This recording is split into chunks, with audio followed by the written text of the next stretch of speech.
So in previous lecture, I talked about one of the uh,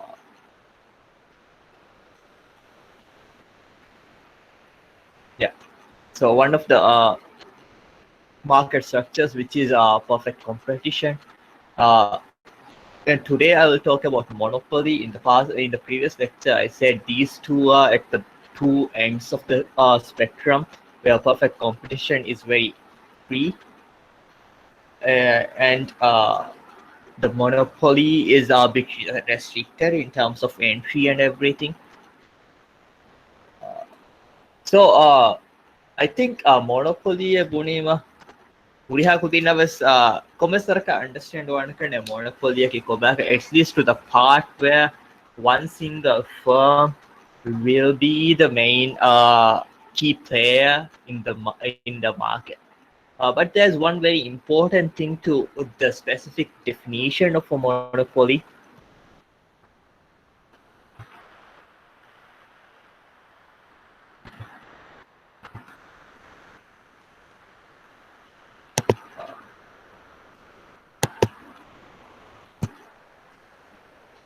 That is monopoly is a market situation where one producer controls supply of a good or service without close substitutes, and where the entry of new producers are prevented or highly restricted. So, in addition to there being one producer controlling the supply, that particular product or service should not have close substitutes either. So that's a very important part you need to keep in your mind. The product does not have close substitutes. That's the main reason why they get the monopoly power, this particular one producer.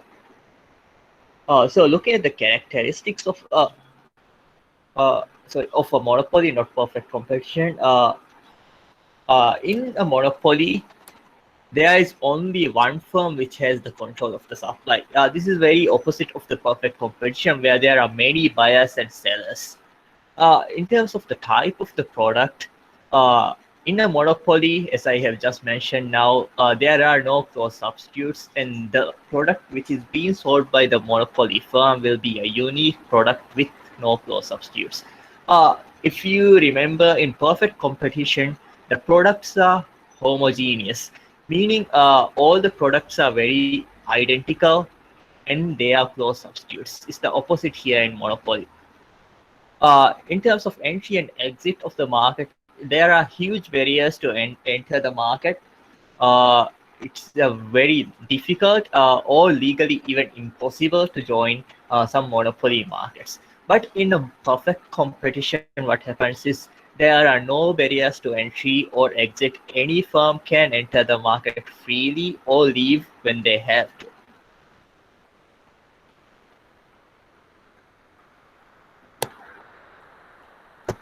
Uh, as for the control over the price, since this is the only producer who controls the supply in the market, the monopoly firm will have a considerable control over the price, meaning they are price maker in this case. In a perfect competition, all buyers and sellers are price takers. They take the price from the market and settle to that particular price. But in a monopoly, what happens is the seller sets the price and they are a price uh, maker. Uh, since there are no other firms which has a considerable power in the market, uh, advertising and other non-price competition is not really necessary in monopoly. Even if they do not advertise their products, there will be the demand for them as there are no other substitutes. One of the main examples of monopolies is local utilities. For example, here in Maldives, uh, the Selco, MWSC, and Fenaca, such places, they have their specific markets. Even though, for example, Stelco and Fenaca, both of these are electricity providing companies, but they have their own markets in an island where Fenaca operates. Stelco does not have any power, so that makes them a particular that provides them with a particular power in the market and enables them to set their prices. Another one good example could be Diragu before Uridu came into the local market. That's I think before 2004 or 2002, around that period.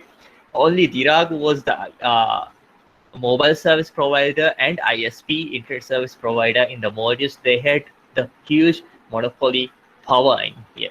But still, if you look into the market, there are two key players, but both of them have a sizable control in the market. So currently, the telecommunication market in the Maldives is not really a monopoly, but we will touch on upon it what kind of it is in uh, uh, it is right now in the upcoming lectures. But this is what Diragu was when they uh, first started to operate in the Maldives. So why do monopolies arise? We are talking about huge powers a monopoly will have. They have the price setting power. They have all the they have the power to cater the whole demand.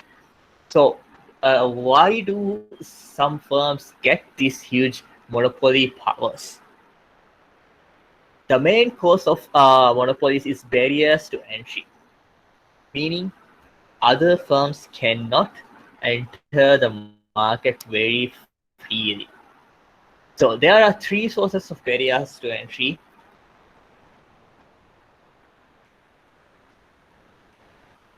Uh, First of which is a single firm in the market owns a key resource. I'll go more into detail with this. For example, DBS is a huge diamond mining company in the world. They own a huge amount of mines all over the world, even though I think they are based in the UK. But they own a lot of firms in a lot of mines in Africa as well. So they have a huge control over diamond supplies in the world. That's one of the reasons why diamond is that pricey as well. Then again, it is a difficult resource to mine as well, and it is limited too. But main reason as to why there is a huge price for diamonds is because uh, it's because TBS has a huge control over the price in the market.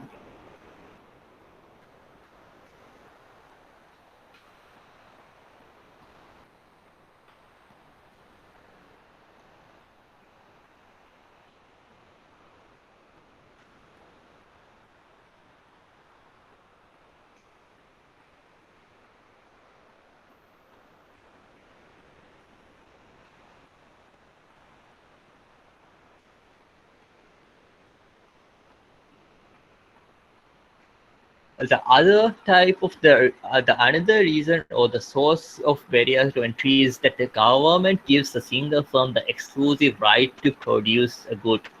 So these are called legal barriers, which is set by the government through regulations and such things.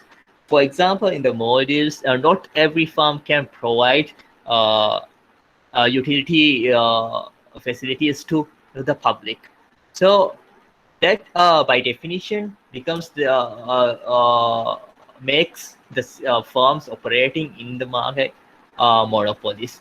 Another thing is even in the telecommunications sector, government largely regulates in terms of giving licenses to companies who can enter the market or not. That's one of the reasons why there is a huge price uh, rise in the market, because government does not really give licenses to some of the companies who demand to get a license to operate in the Maldives.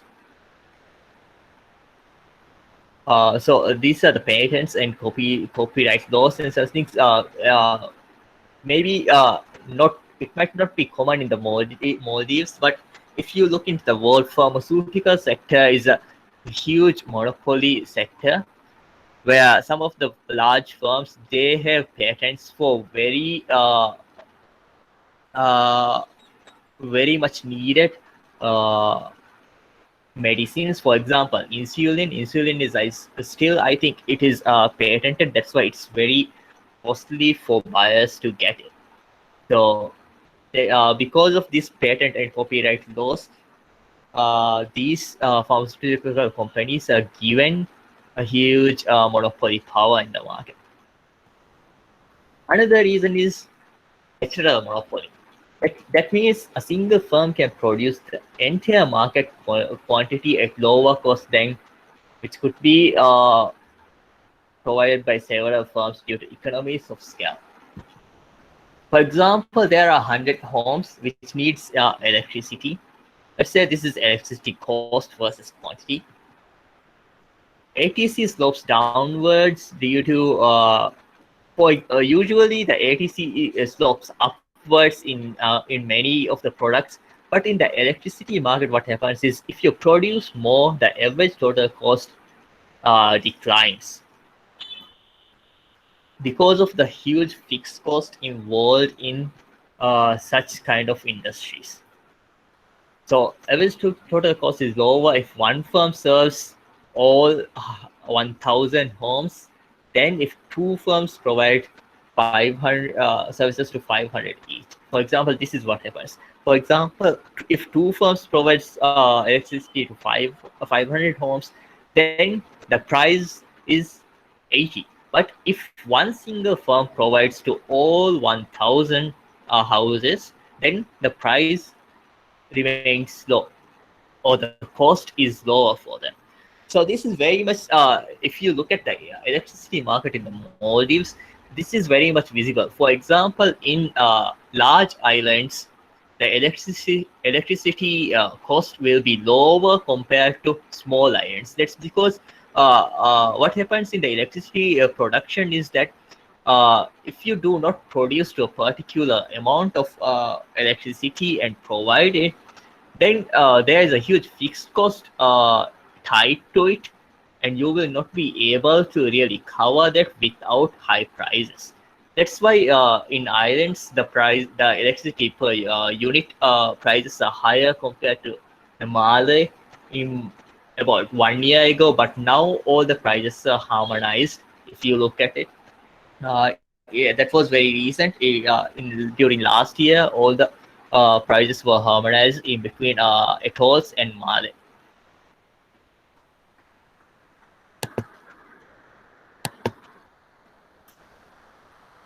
So if you compare monopoly versus a perfect competition, the competition here means a perfect competitive market. How does the demand curve looks? In a competitive market, the market demand slopes downwards.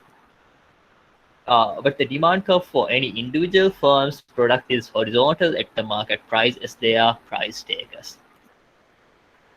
So in a perfect competition, the market demand curve slopes downwards.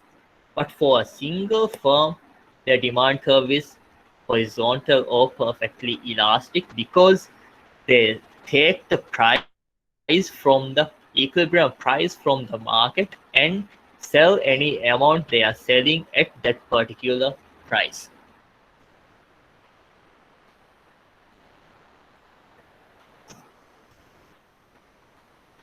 The firm can increase quantity without lowering the price. That's because their marginal revenue remains the same because they do not have any control over the market price. Even though they increase the quantity they sell, the price will remain the same. That's why their marginal revenue is equal to the price in a competitive market. This is different in a monopoly.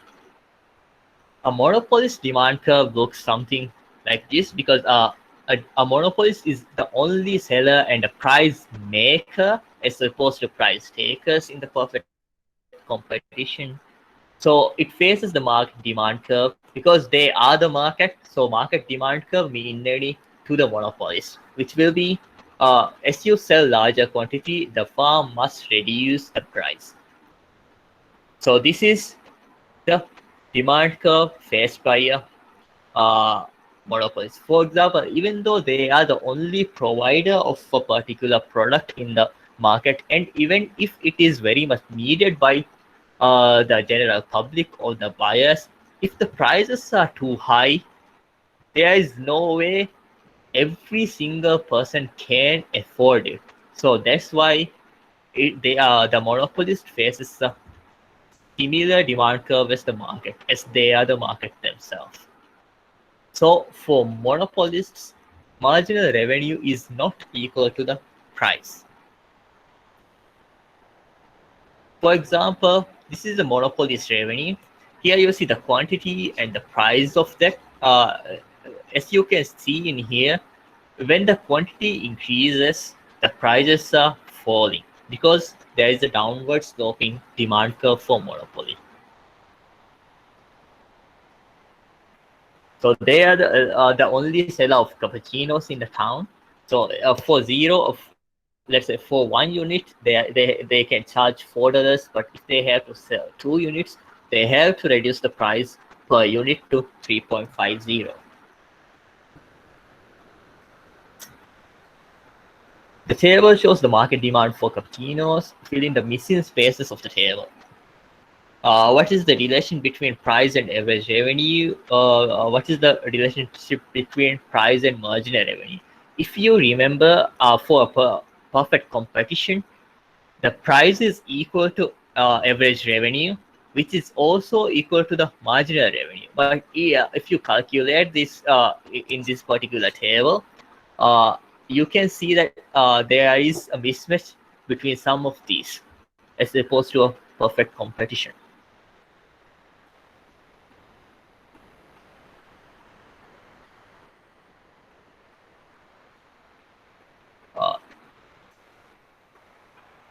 So the total revenue here, the total revenue here is just simply the price into the quantity. That's how we get the total revenue. So this is the total revenue. Then how do we get the average revenue? The average revenue will be simply the total revenue divided by the quantity. So if you do it by logic, it should be equal to the price itself, because price into quantity is the total revenue and average revenue is total revenue divided by the quantity. Then we get the same as the price. So for a perfect competition, also the price is equal to the average revenue, and for monopoly also it remains the same. But as you can see in here, when you move from 0 quantity to 1 quantity, your marginal revenue, that is with the increase of the 1 unit in quantity, how much does the total revenue increase? As you can see, when you increase from 0 to 1, the total revenue increases by $4. Here you can see it. But when you increase from 1 unit to 2 units, the total revenue increases only from 4 units to $4 to $7. That is the $3 increment. As you can see from here, there is a diminishing marginal revenue for them, which is lower than their price. If you, for example, it will be easy if you look at this part. When the price is equal to $2.50, the marginal revenue is 0. So the marginal revenue remains lower than the price for a monopoly firm, whereas marginal revenue is equal to the price for a competitive firm. So if we draw this data in a curve, this is the demand curve. As you can see, it is downward sloping. For 0 units, it is $4.50. For 1 unit, it is $4, and so on. So what happens is, since marginal revenue is calculated in between two particular products, it is the table is shown like that. So that's why the marginal revenue dots will also come in between the quantities. For example, this will how it look like for monopoly firm. Let's say from $0 to $1, 0 units to 1 unit, your marginal revenue is $4. That's marked here. And from 1 unit to 2 units, your marginal revenue is only $3. So it keeps on reducing, and it even goes to negative. That means if you go to negative, you will be reducing your total revenue by increasing the total quantity you are selling.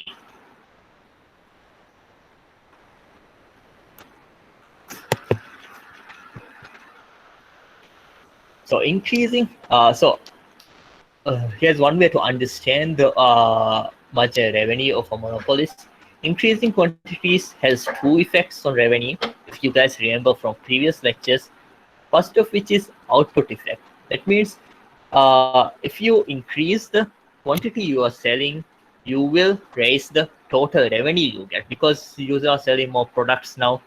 But there is a price effect as well for a market. That is, if you increase your quantity, you will have to settle for a lower price, meaning there will be a reduction in the total revenue from that side. So whether the increase in the quantity is profitable for you or not depends on which of these effects has a higher power. For example, if the output effect, which increases the revenue, is bigger than the price effect, then you can keep on increasing the quantity. But if the price effect, which reduces the revenue, is bigger than the output effect, then you will have to reduce the quantity in terms to increase your total revenue.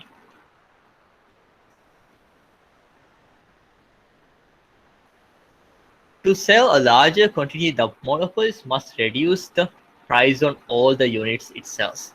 That's why it's a downward sloping demand curve. If you increase the quantity, you will have to reduce the price. Hence, that's why the marginal revenue is less than the price for them. For example, as you can see, when you increase the quantity, you will have to reduce the price as well. But you will be foregoing revenue amount from that. The total revenue will be decreasing as you increase the uh, quantity. That's why the marginal revenue is less than the price for monopolists. Merger, as I mentioned before, marginal revenue of monopolist can even be negative if the price effect exceeds the output effect. That's when this marginal revenue, the orange line goes and surpasses the horizontal axis. That's when the price effect becomes higher than the output effect. As long as the marginal revenue line is above the horizontal axis, that means the output effect is bigger. That means they are still increasing the revenue by some amount. But if it surpasses the 0 point, then they are making revenue losses.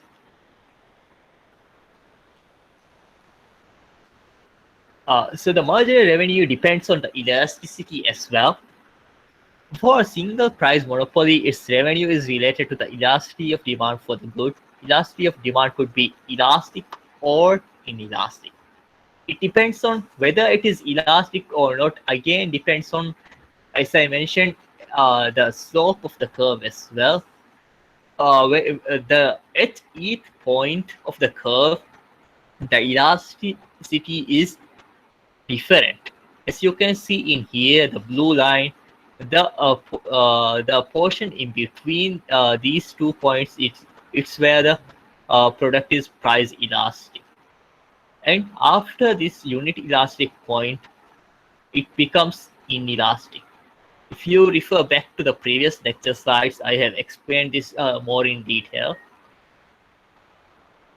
So if the demand is elastic, a fall in price would increase revenue, and hence marginal revenue is positive. That's what happens in this blue part. So what happens is, if it is elastic, if the price is reduced, if the price is being reduced, the margin revenue remains positive. That is above the horizontal part. So that means they are still increasing the total revenue by increasing the total quantity being sold. But after the point where the curve becomes inelastic, then their marginal revenue turns negative, and if you increase the quantity, then you will make revenue losses because the marginal revenue is now negative. So this is being the same diagram is being drawn to show a total revenue curve. As you can see, when that marginal revenue is positive, the total revenue curve is still increasing. But as it goes further, when the quantity increases, you can see that the total revenue increase is not as high compared to before. For example, if you from the first point to the second point, you can see 1 unit increase is leading to a $19 increase in the total revenue. But if you increase from 1 unit to 2 unit, it is only about $12 increase in the revenue. So it goes on like that. By 1 unit increase in the total quantity, the total revenue increase is becoming lower and lower as you go further. And after the unit elastic point, as you can see here, after the unit elastic point, the marginal revenue becomes negative. That's when the total revenue starts to decline again. So if you so your maximizing total revenue point is five haircuts in this case, but if you start giving 10 haircuts per hour, then you will be making zero revenue because there is a negative marginal revenue after five haircuts. So a profit maximizing monopoly would never produce an output in the inelastic range. ඒක බලන්න කි මිහිසා මේ total revenue දවම් පශා හිසාබුන් then the monopoly will stop producing it. So this is the maximum amount they will be producing or providing in the market.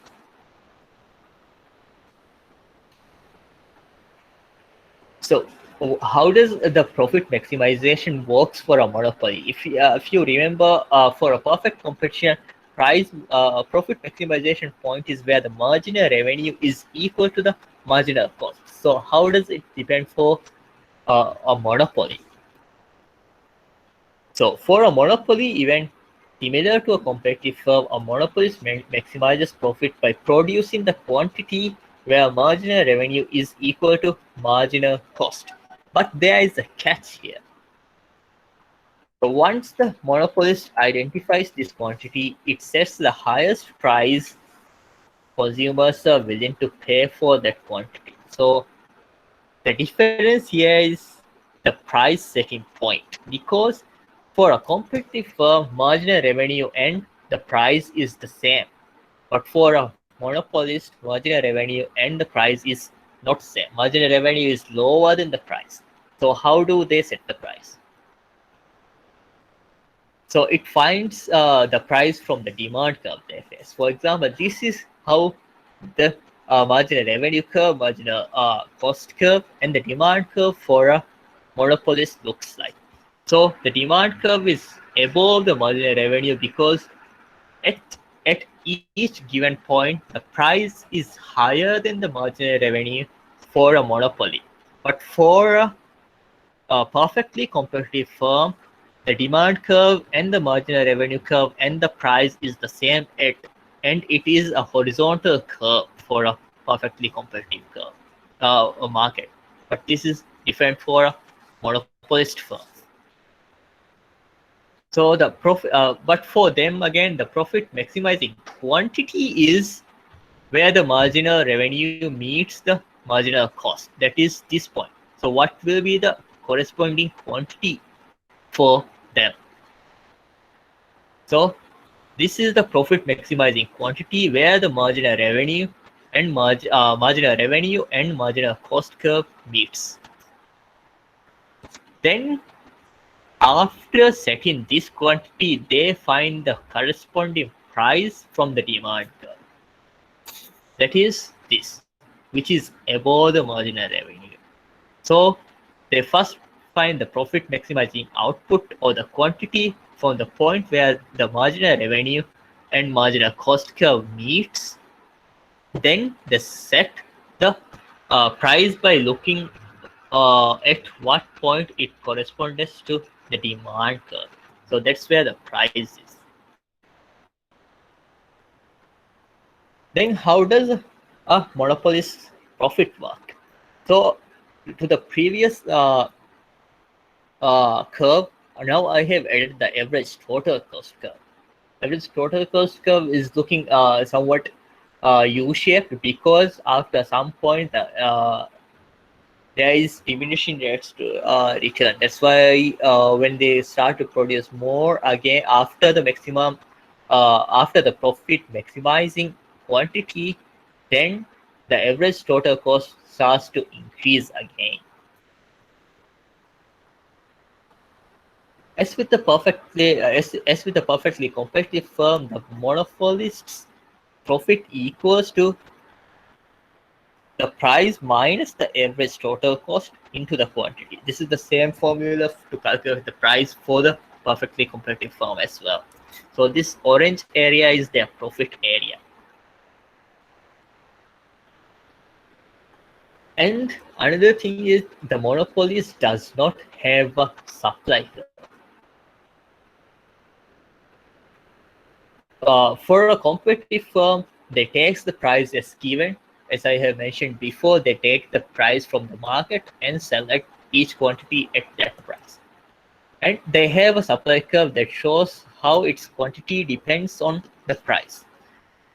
Even though they can only sell any amount of quantity at that particular price, their marginal cost does increase as the quantity increases. So if their marginal cost is becoming higher than the price, then they will stop producing. For a competitive firm, for a monopoly, what happens is they are a price maker and not a price taker. They set the prices in the market. The quantity does not depend on the price. For these people, quantity and price are jointly determined by the marginal cost, marginal revenue, and the demand curve for the monopoly firm. And because of that, there is no supply curve for monopolies. But for competitive firm, their supply curve is the same as the marginal cost curve.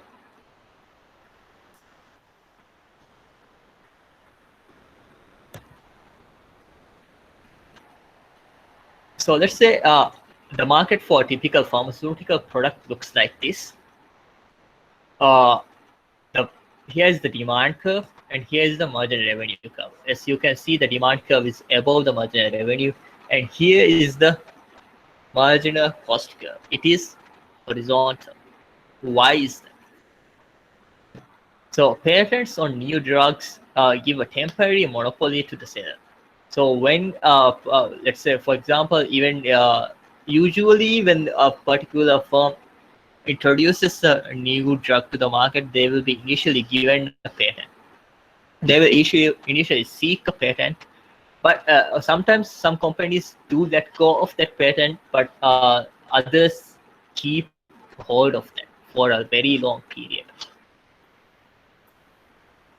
So what happens is this is the monopoly quantity and the monopoly price. As you can see, for a monopoly, they set the profit maximizing quantity where the marginal cost is equal to the marginal revenue.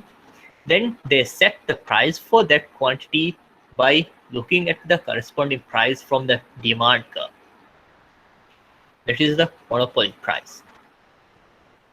So when the patent expires, that means now every pharmaceutical company in the world can produce that drug or the medicine.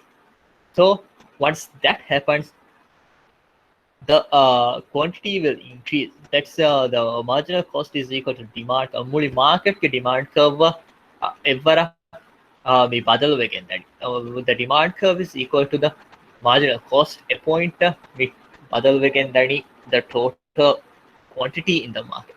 So as the quantity increases in the market, the prices will fall. As you can see in here, the when there is a perfectly competitive market, the prices are lower compared to a price in the monopoly. So there's one key thing to remember. Because the monopolists have a particular power in the market, they can set a higher price for a similar product. So what is the welfare cost of monopolies? Just now I have mentioned the prices set by them are much higher compared to the efficient level in the market. Efficient level की perfectly market operate पूरा कोबातो equilibrium. This is the actual equilibrium where the quantity is much higher and the price is much lower. But since the monopolies have a particular power, they are selling the lower amount of quantity at a higher price, meaning there will be a deadweight loss in the market. So if you recall, in the competitive market equilibrium, price is equal to the marginal cost, as I have shown just now, and the total surplus is maximized as demand equals supply. Demand and supply या market equilibrium level को हो रहे perfectly competitive market they are exercising at the most efficient level. So in the monopoly, what happens is the price is higher than the marginal revenue, where the marginal revenue at the point where the marginal revenue is equal to the marginal cost. The value to buyers of an additional unit exceeds the total cost of the resources needed to produce that. So this is the amount they are selling to the market is not the actual equilibrium point. Equilibrium point where the demand equals supply.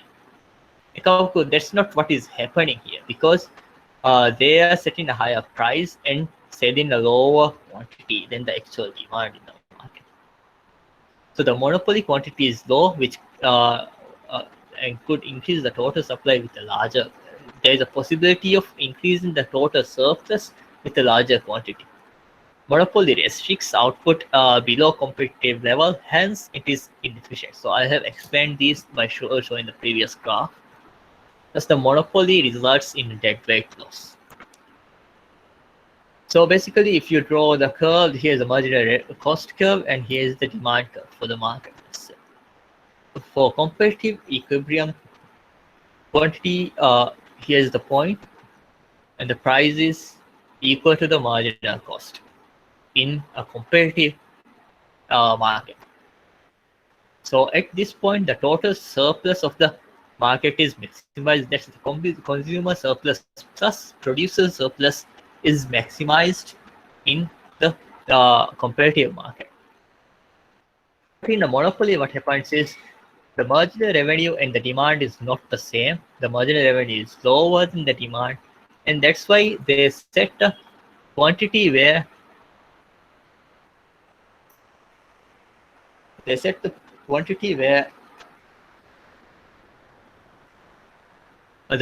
marginal cost is equal to the marginal revenue.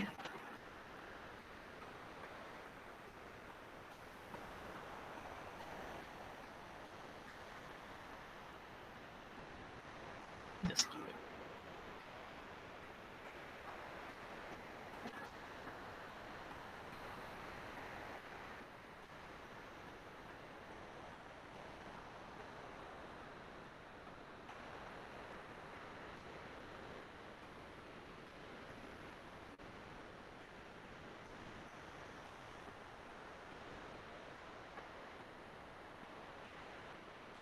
Yeah. So for a monopoly, they set the quantity, profit maximizing quantity where the marginal revenue is equal to marginal cost, and they set the price which is higher than that particular point, which is also higher compared to the actual market equilibrium in a perfectly competitive market.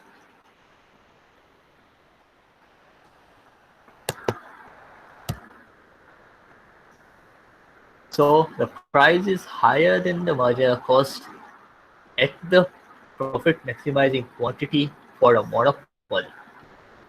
So this green area is the deadweight loss created by the existence of monopoly instead of a perfectly competitive market.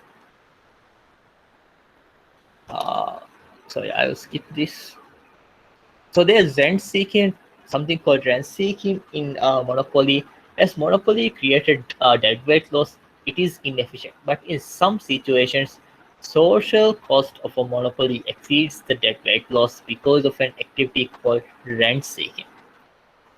So it is given that there is a deadweight loss, but because of rent seeking, the overall social cost uh, is even higher than the deadweight loss with the existence of a monopoly. Rent seeking is an attempt to capture producer, consumer surplus, and or economic profit. Among this, the attempt to capture the economic profit is the main activity. So a rent seeker pursues its goals in two ways: by buying a monopoly or by creating a monopoly in the market. By buying a monopoly means by buying a monopolistic firm which already exists in the market. Another one is by creating a monopoly, which I have explained to you guys. There are three main sources of barriers to entry. Those are the ways which a monopoly is created. One thing monopolies does is they do price discrimination in order to capture the overall surplus for themselves. In a perfectly competitive, there is a producer surplus and a consumer surplus, which in total makes the total surplus in the market.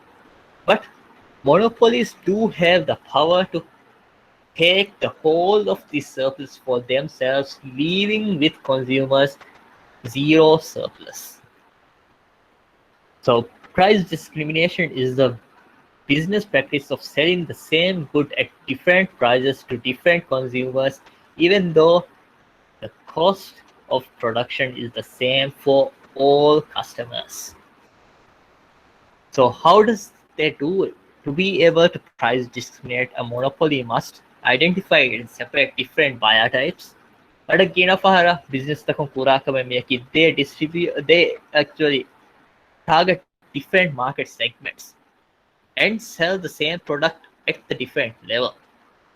One thing you can think about is, let's say, a loan which is provided by uh, banks.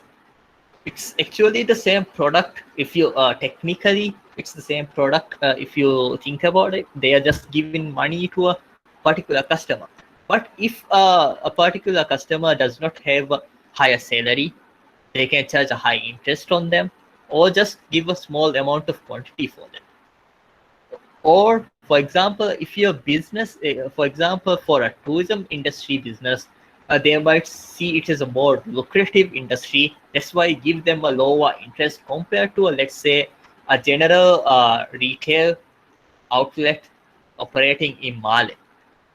So the interest rate is the price here for them.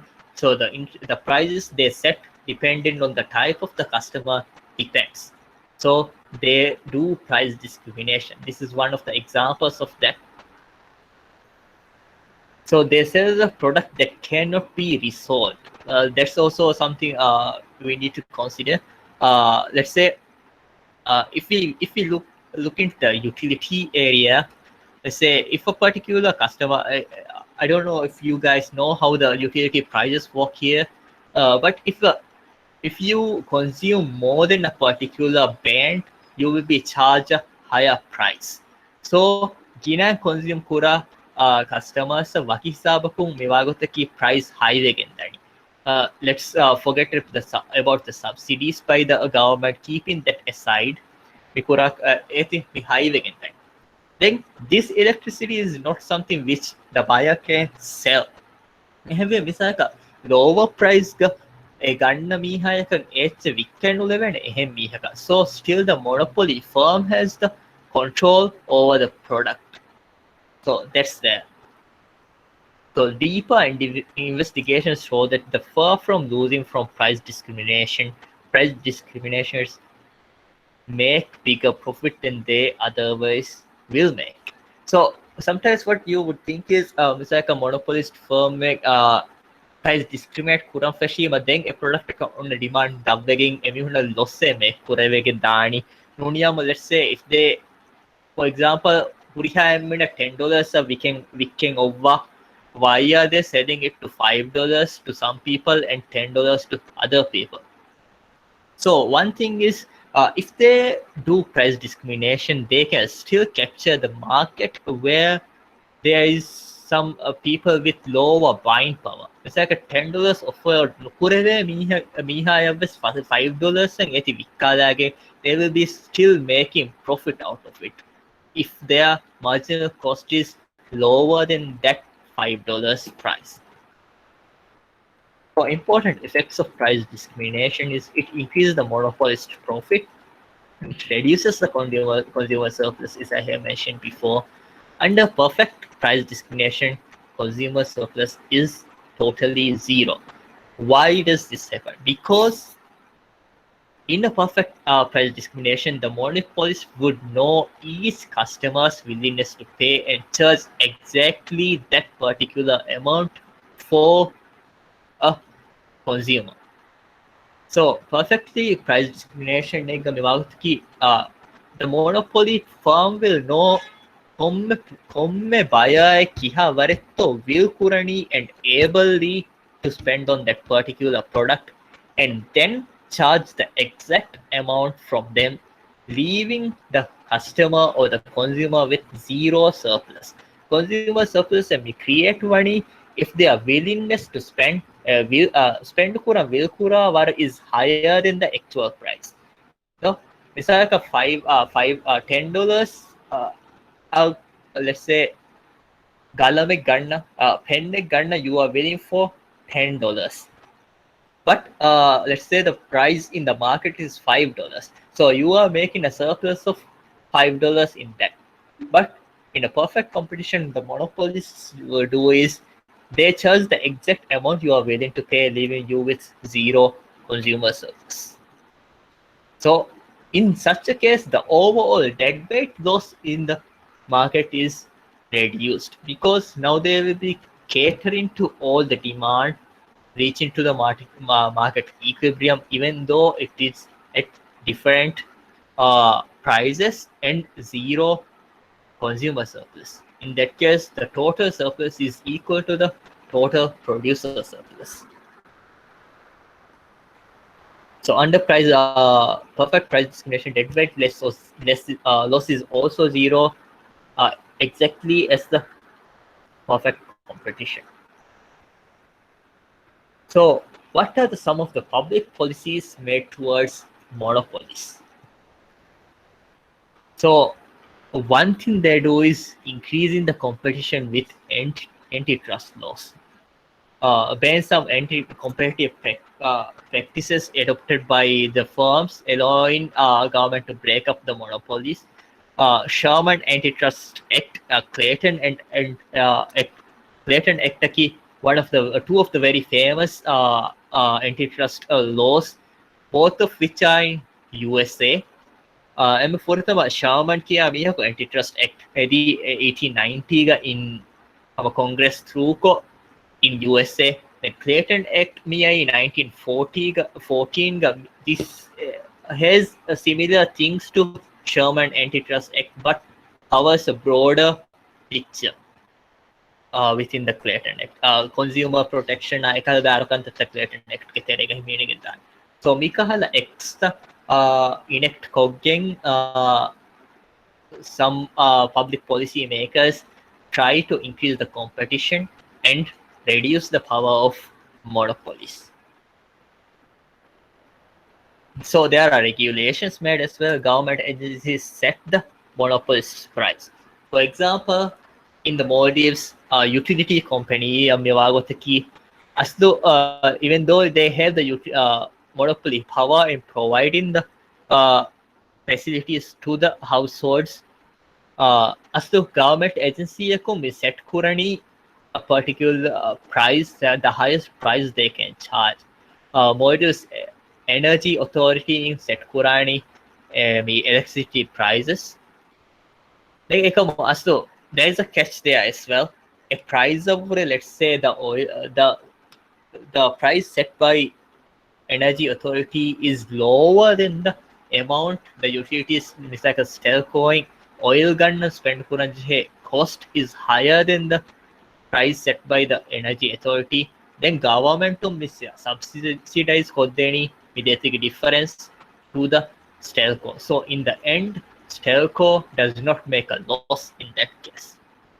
But then again, Stelco is also a stand-alone enterprise. So government, state, Stelco, more or less is the same thing here. So something they can do is, it's like a monopolistic price. As though, if they really want Rajya telecommunication sector, guys, they can set maximum prices they can charge. Price ceilings like set talking in technical terms, so that the this particular internet service providers or mobile service providers cannot charge a higher price on the customers. Same can be done for rental controls as well.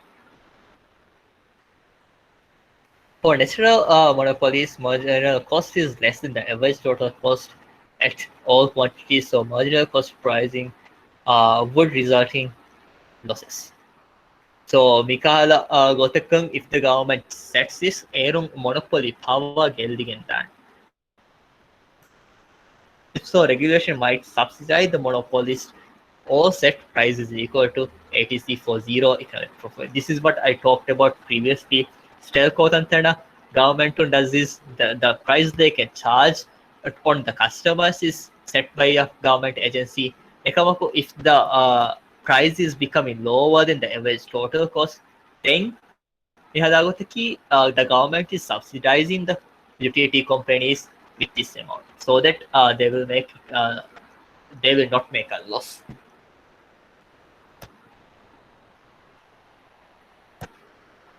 So another thing is public ownership, that is publicized kurung. For example, US Postal Services. Rajya privatized kuras and so that is also a good policy in some situations. One thing to do to abolish monopolies is public ownership of such monopoly. Sector businesses publicize kurang. For example, Rajya utilities may provide to the households provide public owned enterprises.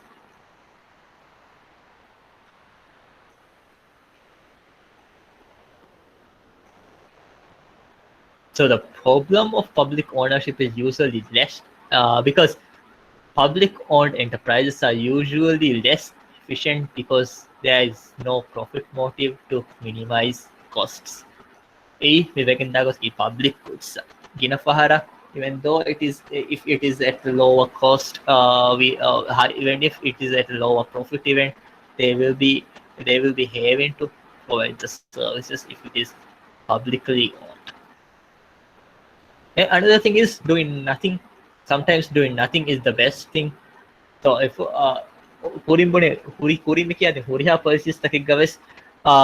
there are drawbacks. So what you have to do is you will have to see whether the benefits outweigh the drawbacks. So if the benefits are greater than the drawbacks, then you can implement the policies. Another thing is just leaving without any policies.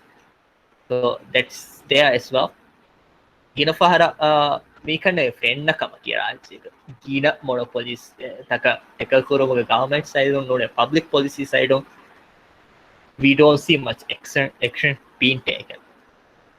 Then whether that is a good policy or bad policy is up for debate. So in conclusion, the prevalence of monopoly in the real world, pure monopoly is very rare. peer monopoly mihuriha kame exactly hamawa firms wara maduwan, but still many firms have market power, huge market power over Varagya firms that due to selling a unique variety of a product. For example, Apple.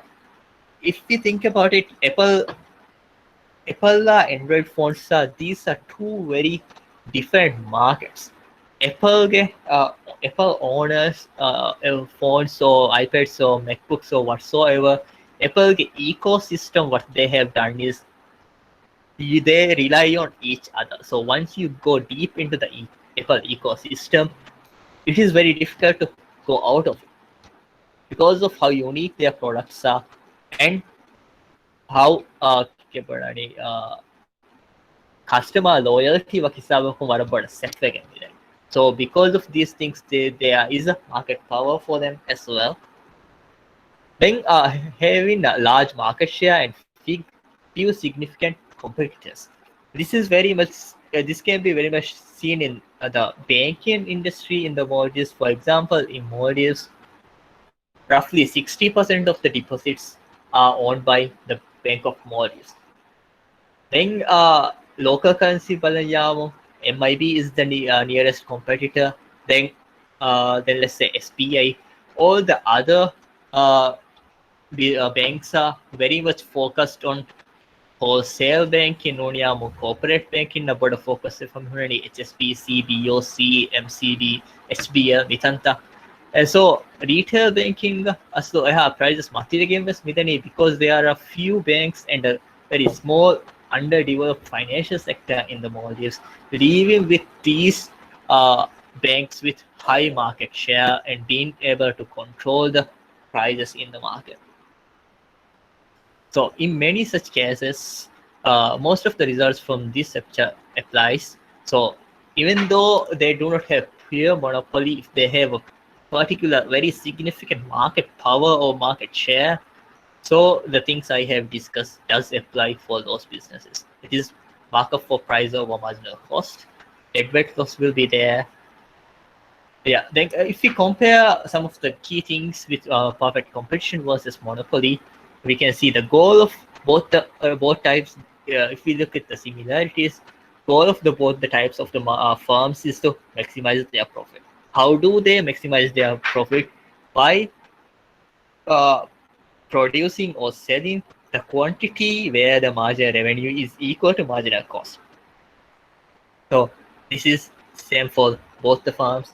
So can they earn economic profits in the short run? Yes, both types of firms can earn economic profits in the short run, but in the long run, both of the firms will be making the competitive firms will be making zero economic profits, but in the long run, monopolies can make profits in the long run as well.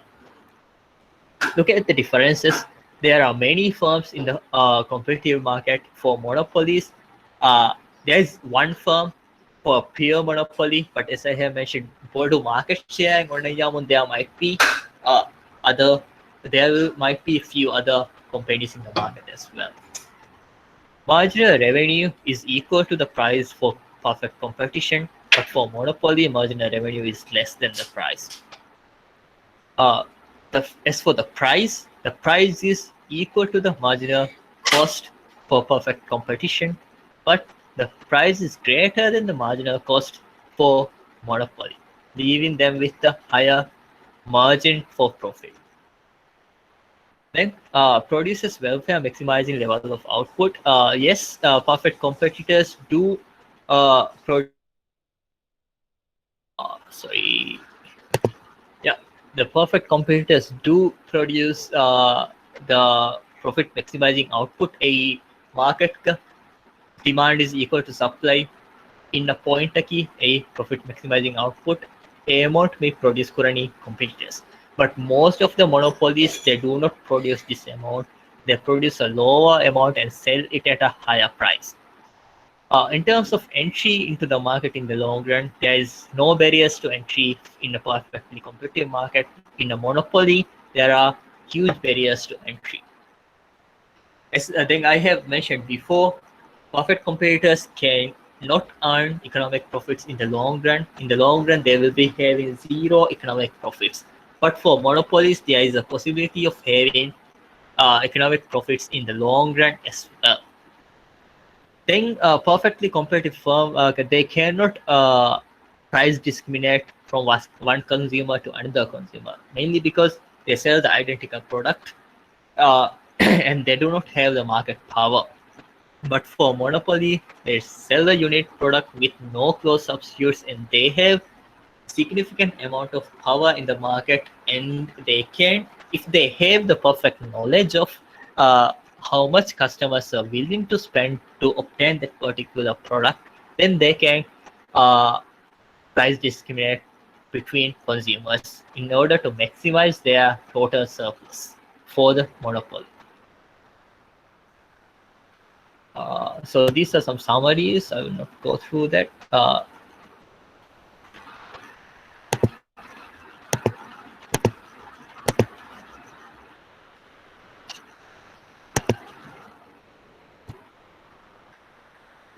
So that's about it for Monopoly. Do you guys have any question on what I have just explained?